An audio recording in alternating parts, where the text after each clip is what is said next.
Picture this. You're out to dinner with your significant other and another couple who you just recently met. They ask you what you do for work. You give the usual answer that you've given tons of times, your title, responsibilities, and high-level tasks that you do. Then you pause for a second, and for the first time, it hits you. AI can do most of that work. Not someday, but now. You don't say it out loud. You pass the salt and change the subject. But the uncomfortable question stays with you on the drive to the office the next morning and starts spinning in your head. What happens to my job if AI keeps getting better at the part that I'm actually paid for? That's not a hypothetical anymore. That's a question millions of workers are quietly asking right now, and the ones who figure out the answer first are going to be fine. The ones who don't will find out the hard way when their role gets restructured into something that no longer needs them. Today, we're breaking down what it means to become an orchestrator in the age of AI, what the shift looks like, what the research says about why it matters, and 3 protocols to start making the transition before the transition is made for you. For most of modern work history, your value came from what you could do. You had a skill, you executed it well, and you got paid for the output. That's the doer model, and it worked great until AI started doing the executing better, faster, and without needing a lunch break. The workers who are pulling ahead right now are the ones who've made a difficult shift. Instead of competing with AI at the execution layer, they've moved up a level. They're the ones setting the direction, judging the output, and managing the relationships and context that AI still cannot touch. That's what it means to be an orchestrator, not a job title, a way of working. Think of it like a film director. The director doesn't operate the camera, but nothing good gets made without them. Here's what the research says. A 2024 study published in Scientific Reports titled Establishing the Importance of Co-Creation and Self-Efficacy in Creative Collaboration with Artificial Intelligence looked at how people perform when they work alongside AI versus when they simply edit what AI produces. The researchers found that people who co-created with AI, actively steering the process, injecting judgment, making real decisions, outperformed people who were handed AI output and told to refine it.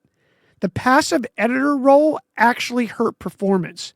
When you just clean up what AI hands you, something important switches off. Your sense of creative ownership drops, and so does the quality of your work. The implication here is real. If your default mode at work is executing tasks that AI could hand you pre-done, you're already in the editor seat. And according to the research, that's the seat with the worst odds of surviving. Now, here are 3 protocols to move from doer to orchestrator starting this week. The first protocol, start every task by deciding what AI handles and what you own. Before you open a document, a spreadsheet, a brief, take 60 seconds to split the work. What's execution? Hand it to AI.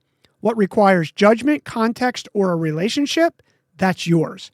A project manager who used to spend 3 hours drafting status reports now spends 20 minutes reviewing and reshaping what AI drafts, and spends the other 2 hours and 40 minutes on the stakeholder conversations that move the project. That split is not laziness. That's orchestrating. You get sharper output, and your time goes where only you can play. Protocol number 2, build the habit of asking, is this actually good? Out loud. The biggest risk of AI-assisted work isn't bad output. It's good enough output that nobody questions. Orchestrators develop a standing practice of evaluating what comes back, not tweaking a word here or there, actually asking, does this hold up? Is the logic sound? Would I stake my name on this? Picture your boss forwarding an AI-drafted report straight to the CEO without you ever reading it. That moment, that stomach drop moment, is actually what this protocol prevents. Before anything AI produced leaves your hands, you have to be able to say out loud why it's right. That's the line between orchestrating and just moving AI's work through the pipeline. And protocol number 3, Invest 1 hour a week in things AI cannot do. Go have the conversation your colleague has been avoiding. Call the client instead of emailing. Walk into the room where the decision is being made. AI can summarize meeting notes. It cannot read the room. It can't notice that someone went quiet when the topic came up. It can't build the trust that makes people tell you the real version of what's happening. 1 hour a week, compounded over a year, is a difference between being indispensable and being replaced by a workflow. The doer model had a long run, but the execution layer is no longer where human value lives. AI claimed it. The orchestrators are the ones who moved up a level before they had to. Pick one of these 3 protocols, run it for a full week, and see what shifts for you. Your move.